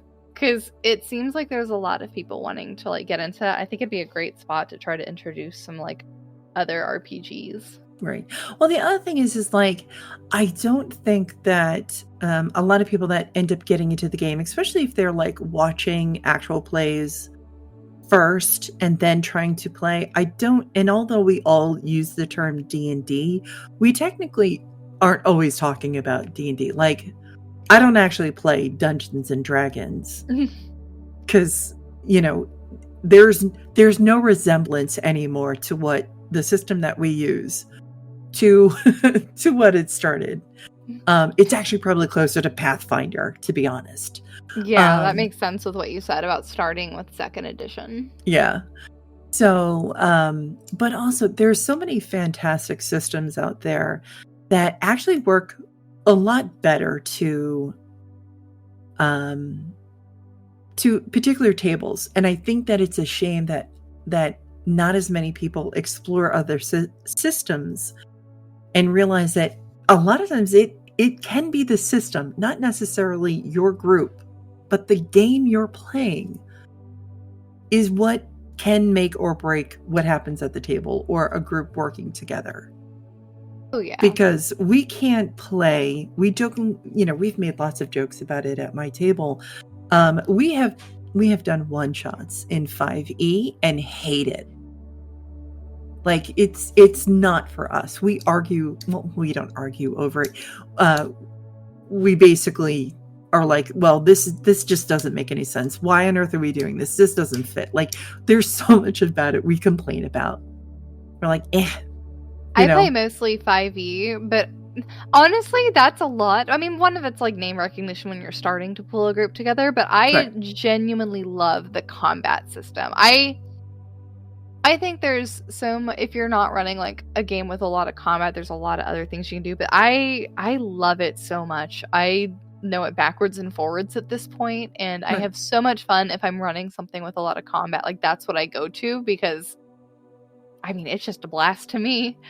But then, there's a lot of other things, I think, when you're running very like narrative heavy games, or if you're doing like non-traditional combats or, encounters. Like, I'd love to see like the playing field level a little bit more, especially when there's so many good, like, smaller and independent games that I think could use some spotlighting. Well, that's what I mean. Like, the thing that we don't like about any of the editions of Dungeons and Dragons that we've played is that it is combat heavy as far as rules go, which is not bad.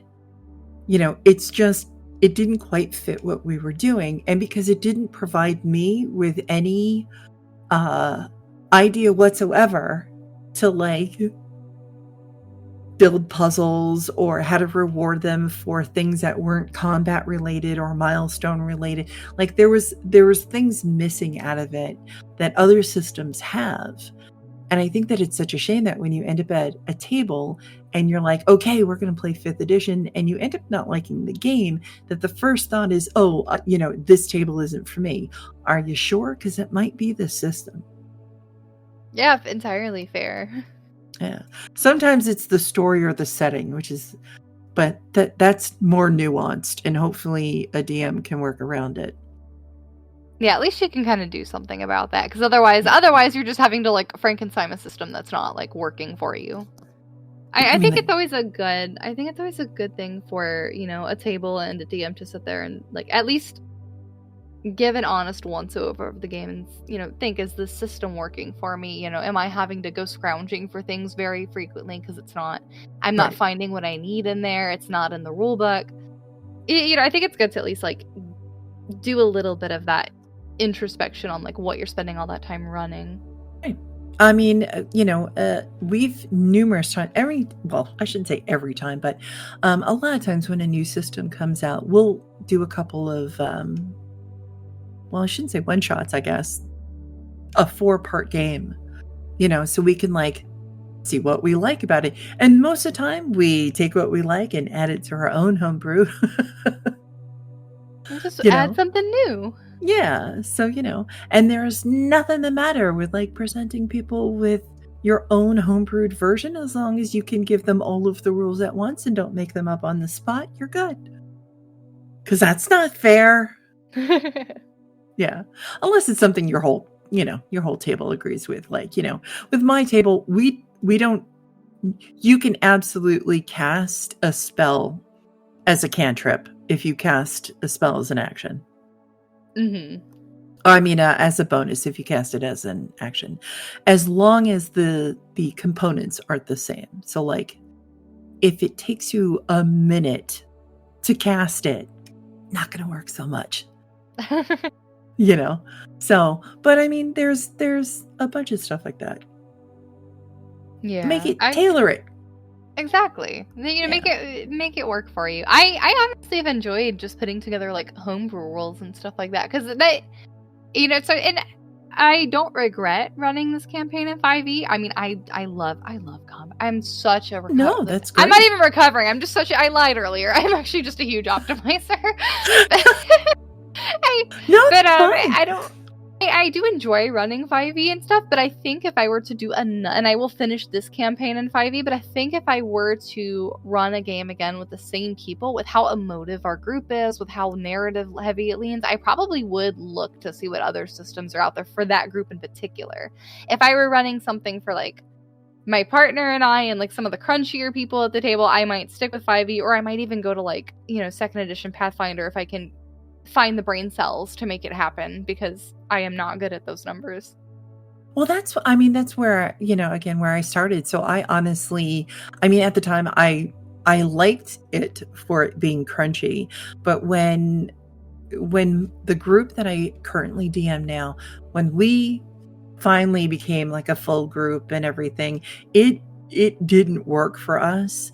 And it was so interesting because, even finding other systems that we, at the time, especially that we did or didn't like, it started getting very frustrating because, everyone focuses on, not necessarily combat, but at the time everything was very combat heavy, which we didn't have a problem with. We liked combat, but what happens when you're not, doing combat? How do you progress? I don't know. Just roll a couple dice, ask what you're gonna do, and probably make up some rules. Yeah. So what I did was, I keep making the joke that we have entered into our Dragon Age era, because they felt the consequences for fighting a baddie in a public place, and decided like, oh, we're going to try not to have as much combat. So now we've entered intrigue at this point. They're all helping each other, or helping a couple of the players become spies. Oh, that's nice. I'm really excited for like our political art coming up, because there's going to be a lot of like charisma involved and sneaking involved. Yeah. I love designing combat's one of my favorite parts of running the game. So I'm like, I'm gonna have to come up with some good situations that aren't combat, and I'm not like, oh, boo about it, but I'm just like, oh, I don't get to just make weird environments that attack you. Okay. I guess it'll just be social enemies. See now, and I love creating puzzles. I leave so many breadcrumbs for my characters, for my players to find, and like, but also, I think I do it because of the players I have. Like I told you before, one of them is just notes for days on everything. We have someone that keeps statistics of the weirdest things that we do in the game, who's starting to realize certain patterns are showing. Like we keep track of like how many cows we see. Like it's just weird things that that they mention during conversation as characters, and then this one player's like, ha ha ha, how funny would it be to keep track of it? And now we're gonna do it. It sounds like a good idea now. Exactly. So when I showed them crit roll stats, oh my god, their brain melted. I was like, see, you're not alone. There's other people that want to know how many times somebody has said the word bidet. So they're great about it. I love my players, especially the ones who take notes, because like I said, I just black out when I DM and I have no idea what's going on. Right. I do really enjoy it. I have some very clever players, and I've even gotten into, when I do run combats, it's not just like, can I kill this party? But like, I almost always give them some sort of non-combat like objective, or some way to get out of it, or some kind of way to shut it down without them dying, or even just like some narrative. Like when we fought that false Hydra, one of the things, because I enjoyed the consensual gaslighting of my party that occurred for like a few months of this like Hydra that was, getting rid of all these memories when it killed people. Right. And The one thing I had seen about running that kind of creature is that when you finally figure out what it is and you come face to face with it, it just becomes a stat block. You know, they don't really have quite the same, and some of the abilities can be a little frustrating.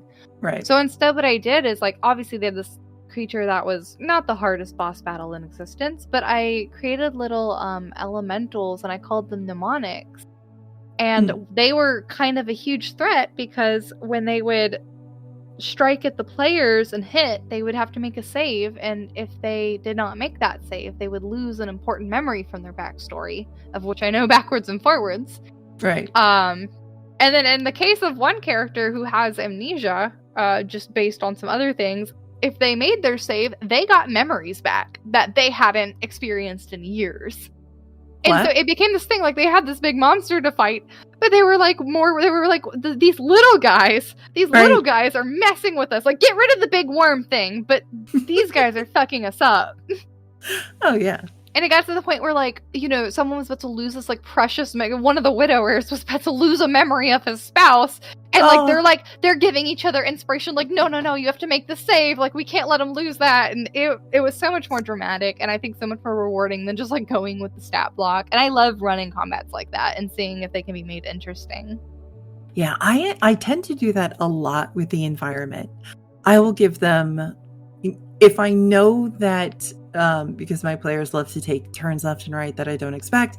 If I ever get the chance to, like, okay, clearly there's going to be combat in this area, I will make the most interesting space for them possible. Yes. I will put so many objects for them to either use or climb on, or, you know, like, I not necessarily have cover for, but just, I want them to improv as much as they want. And I like the challenge of it not just being, you know, like you said, like the stat block. I want it like, you know, a creature that is literally out of your spell range. How are you going to get it?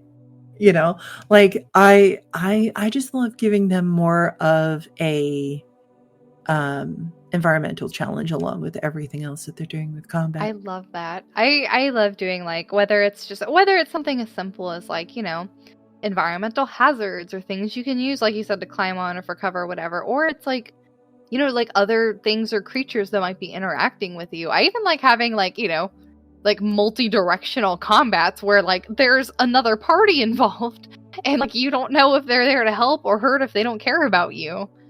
I can tell you right now, though, I purposely put NPCs in their way that they have to get out of combat range. And they do now. Because of what happened. So they're pretty good with it now. They're like, do we see anybody else on the field? Oh, goodness. Like, where is everybody? First of all, we need a head count. Everybody line up. Where's the line leader? Everyone find your buddy. Find your buddy. You know?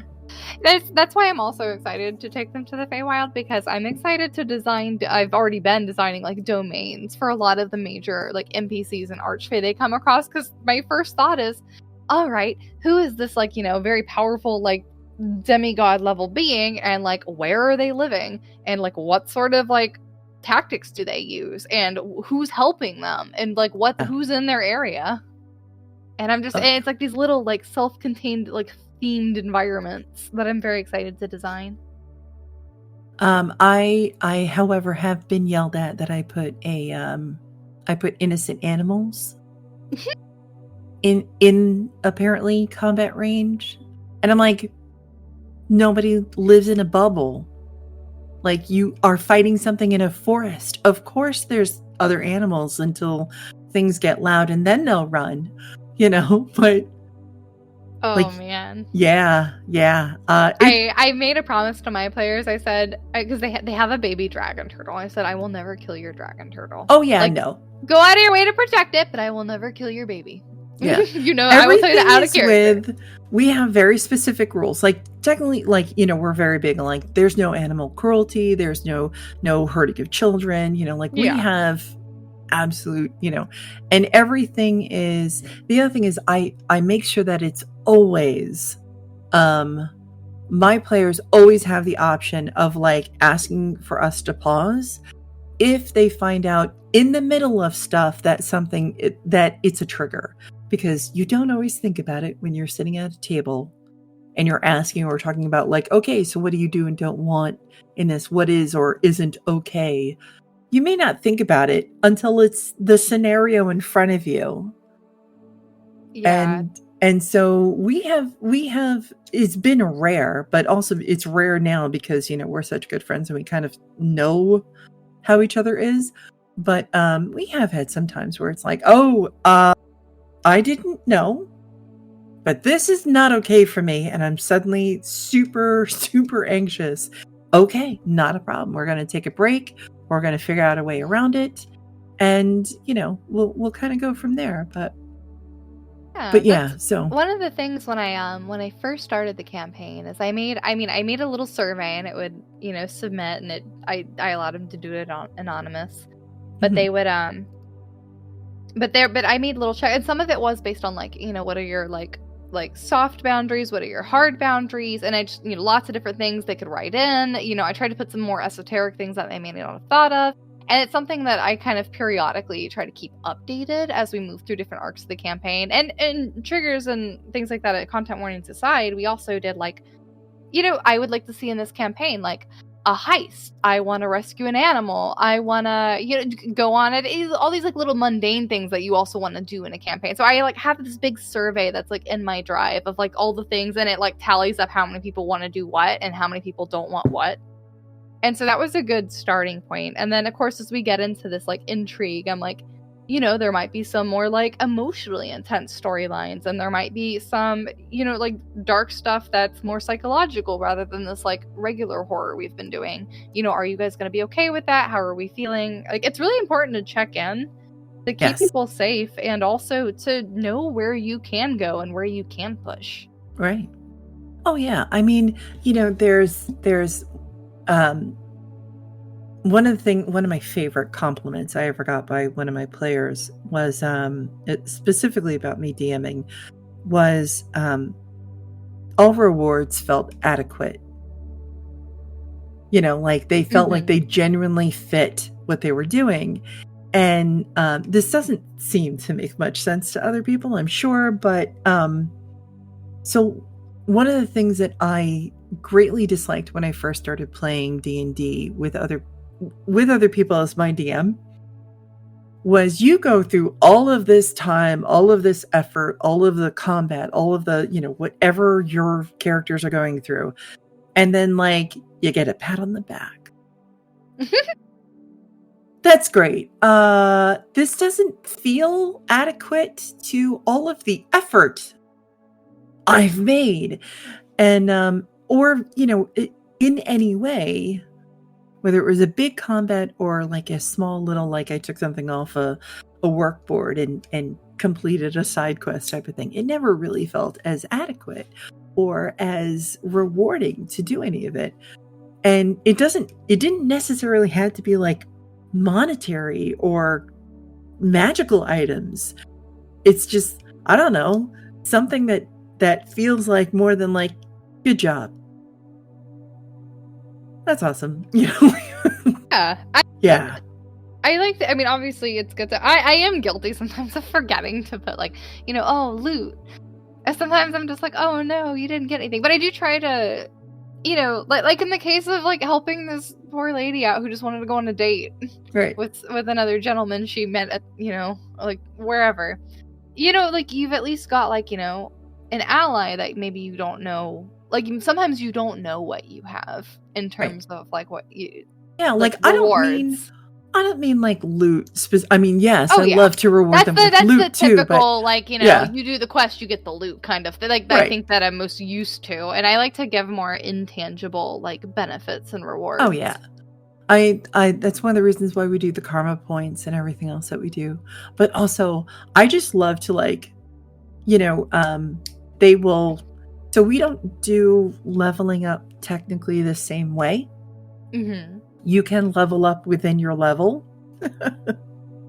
Lack of a better way of saying it. So essentially, I wanted to be able to give them something that, like, okay, you haven't really done a whole lot that you would go up a whole level, but you did do a lot. Yeah. So, I've been, granted them specific, like, essentially feats that they can have before they even reach a certain level, or, like mid-level feat, I think was the other one I refer to it as. I love custom feats and like a little bonus things. I love them. Oh yeah. They're so fun. We have it so our warlock now is trying to learn druidic spells. So every time that they do anything with, like, has to do with, like, plants or animals and blah blah blah, and they particularly do something and they accomplish it, they learn another druid cantrip. Oh, that's so cool. Right. So, and it's just,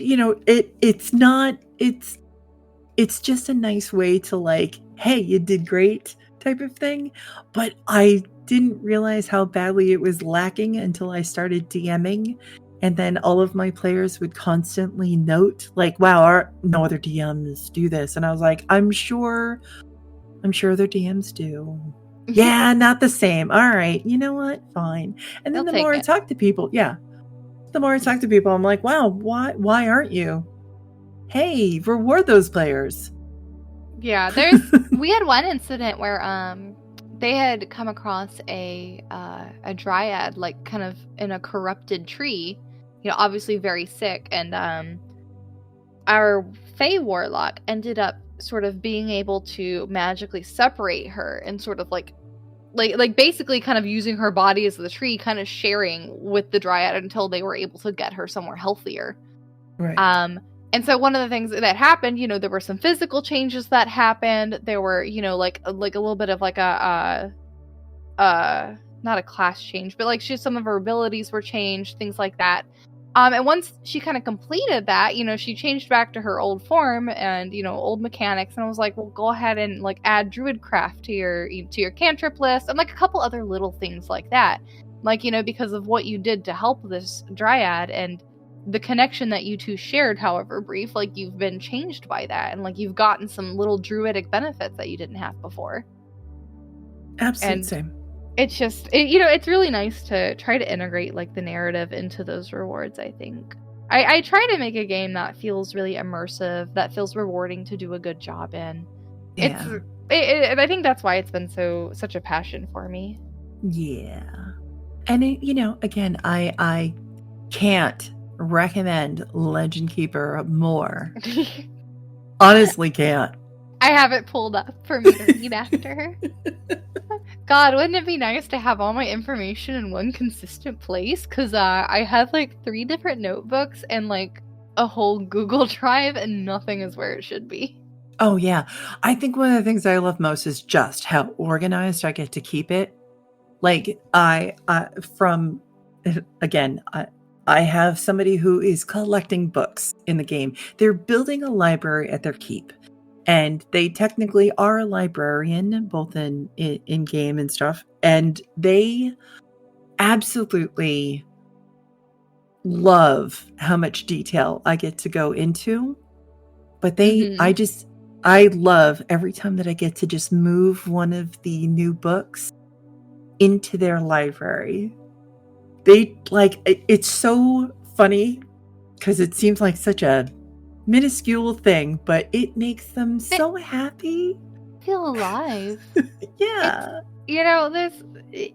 And it's nice to reward people for their interests, Yes. for the things that they care about. It's like, if you're my special druid who really loves bugs, guess what? I've got bugs for you. There's bugs here. There's bugs there. They're everywhere. And they all have something special. Right. And now it's, you can put, you can have images with it, which is just, Oh, that's nice. Yeah.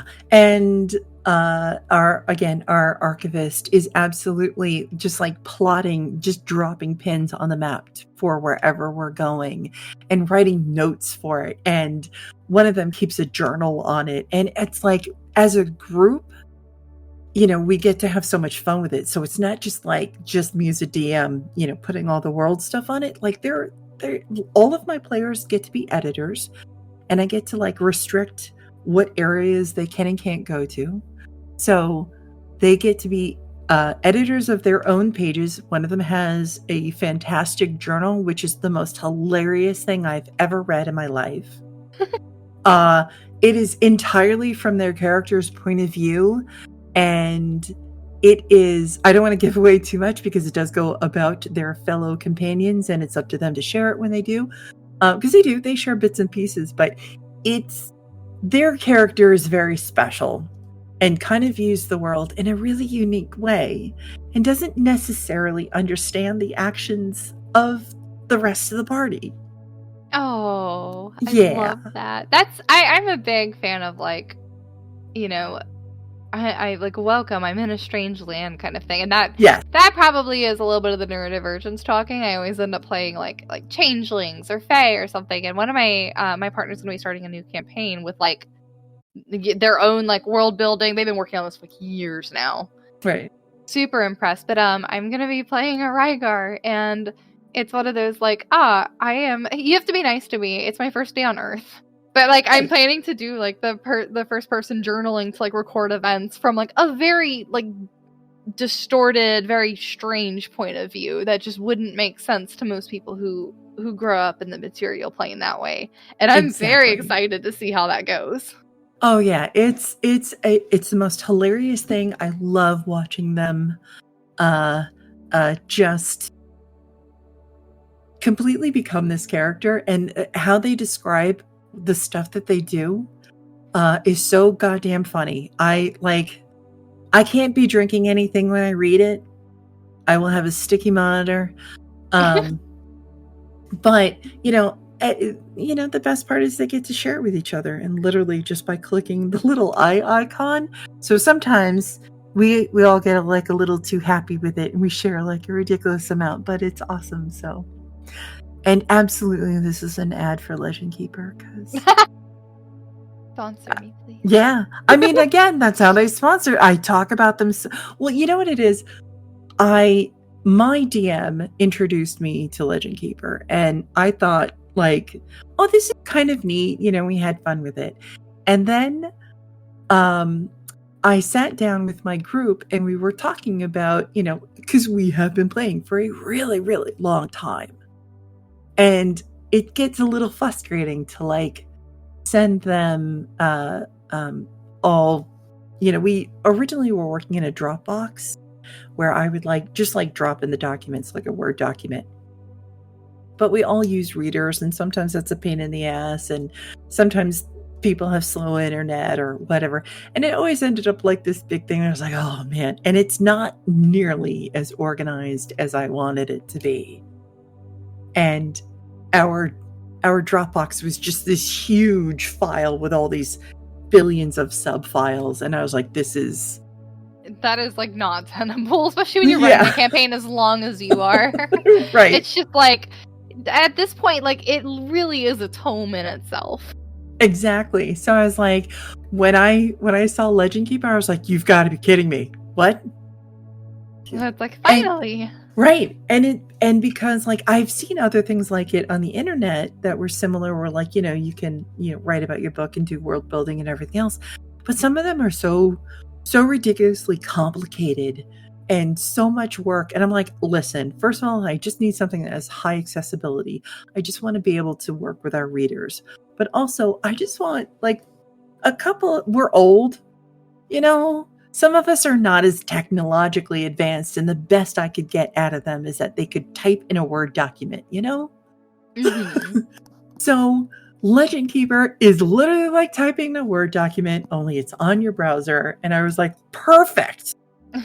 Perfect. This will work. So I became slightly obsessed with it, and then started putting my worlds in it and realized all the wonderful things it can do. And that was it.